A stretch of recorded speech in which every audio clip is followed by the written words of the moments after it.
maintenant, j'inviterai grosse vedette de cette soirée, Alain Deneau!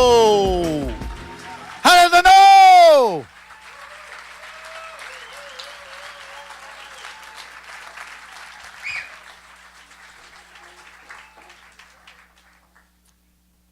Je ne sais pas si je suis à ma place.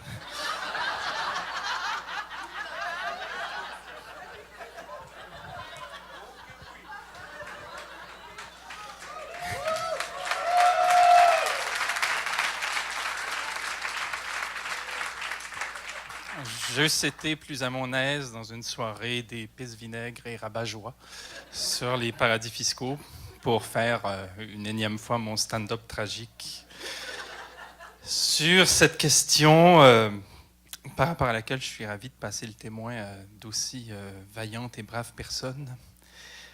En travaillant une quinzaine d'années sur la question des paradis fiscaux, sur l'enjeu de l'humour, il y a lieu de faire beaucoup de sous-traitance. J'ai trouvé très drôle les politiques canadiennes sur les traités de non-double imposition. Vous savez, un traité de non-double imposition a du sens quand deux pays qui se ressemblent signent. Une société canadienne crée une filiale en Allemagne. Elle a des clients, elle fait des affaires, elle enregistre des bénéfices, elle paie des impôts sur ses bénéfices, elle transfère le capital éventuellement au Québec. Et elle dit au gouvernement du Québec et à celui du Canada, il est bien normal que je ne paie pas d'impôt une deuxième fois sur un montant qui a déjà été imposé en Allemagne, d'autant plus que le taux d'imposition, comme pour tous les pays de l'OCDE, est plus élevé là-bas qu'au Canada. Bon. Ce qui est très drôle, c'est quand on signe un accord comme ça avec la Barbade. Parce que là, ce qu'on dit au gouvernement du Canada, c'est comme à peu près toutes les entreprises, j'ai investi à la Barbade. J'ai immobilisé des capitaux dans les grandes usines qui s'apprêtent à organiser les Jeux olympiques là-bas, comme on le sait.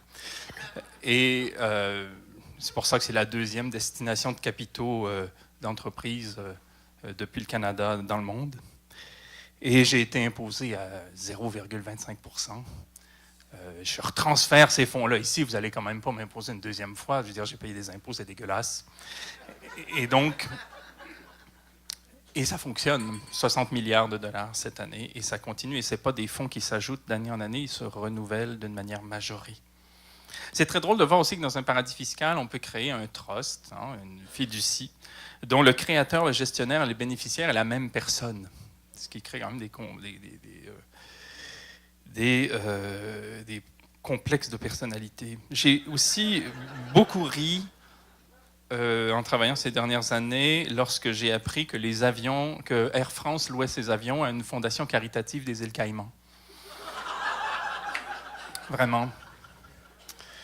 Mais la palme revient sûrement au gouvernement Trudeau, qui a réagi aux Panama Papers il y a exactement 1 an, en embauchant 100 vérificateurs de plus à l'Agence du revenu.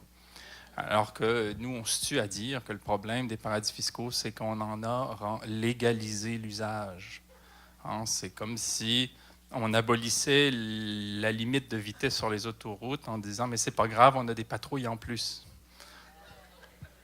Les paradis fiscaux, si on file la métaphore, c'est comme des postes à péage sur une autoroute qui prévoiraient une voie de contournement pour les voitures de luxe. C'est exactement le contexte dans lequel on est. Et aujourd'hui, on a développé, parce qu'à l'échelle internationale aussi, on ne manque pas d'humour sur la question, on a développé énormément de stratégies techniques, technocratiques, très lourdes pour lutter contre les paradis fiscaux. Et ça rappelle le comique du 18e ou celui du cinéma, des premières années du cinéma, quand il y a quelque chose d'évident, mais que personne ne veut le voir. Et ce qu'il y a d'évident par rapport à la question des paradis fiscaux, c'est que le problème, ce sont les paradis fiscaux. Et personne ne le comprend encore. Que ce n'est pas en faisant comme si c'était des grandes souverainetés qu'il fallait respecter, par rapport auxquelles il ne fallait pas s'ingérer, alors que très souvent, on les a façonnés nous-mêmes, l'establishment financier canadien, en ce qui concerne la Caraïbe britannique, par exemple. Et il faut comprendre ce qu'est un paradis fiscal. Avant, c'est intéressant de marquer des avancées techniques, mais ne perdons pas de vue le problème.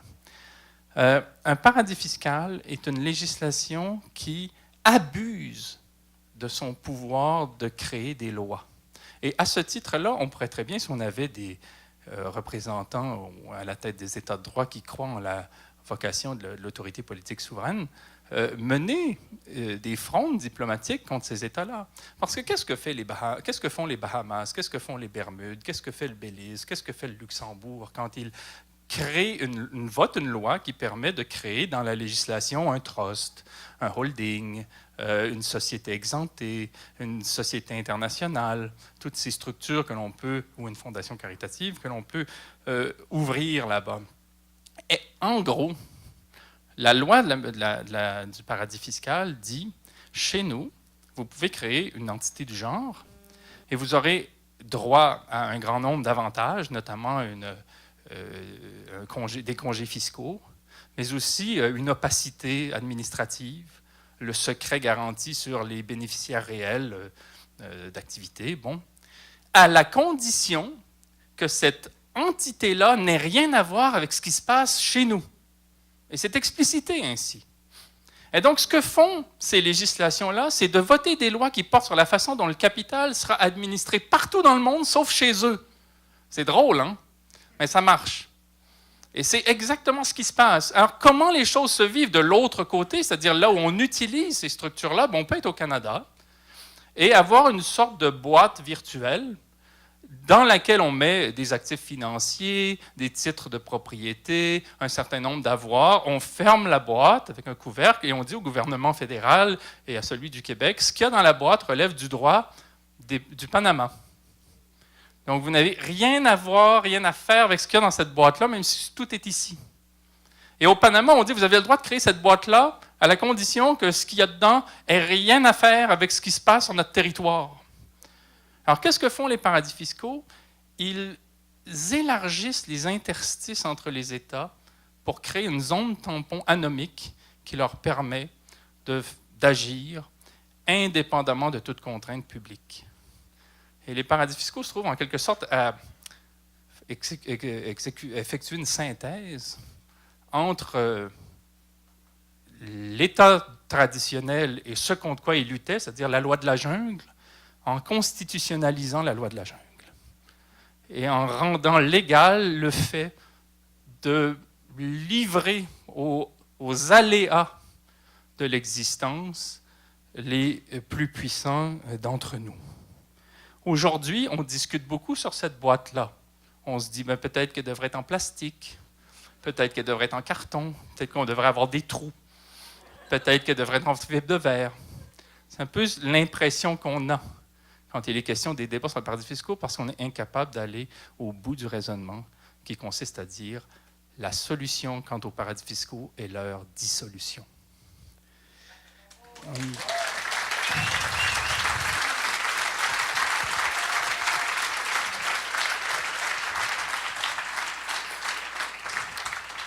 Nous pourrions dire la même chose, pour conclure rapidement, sur les structures qui utilisent les paradis fiscaux, que sont les multinationales. La solution, quant à elle, est aussi leur dissolution. On n'a pas besoin des multinationales.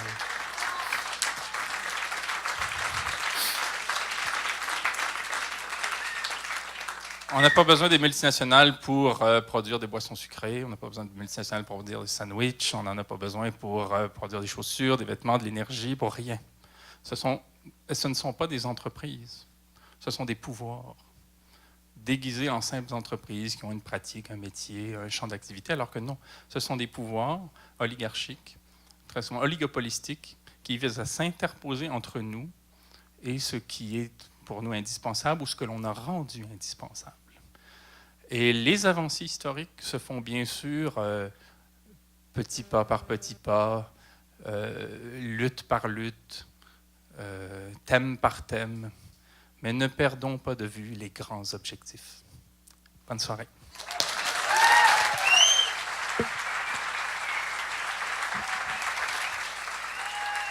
Alain Deneau!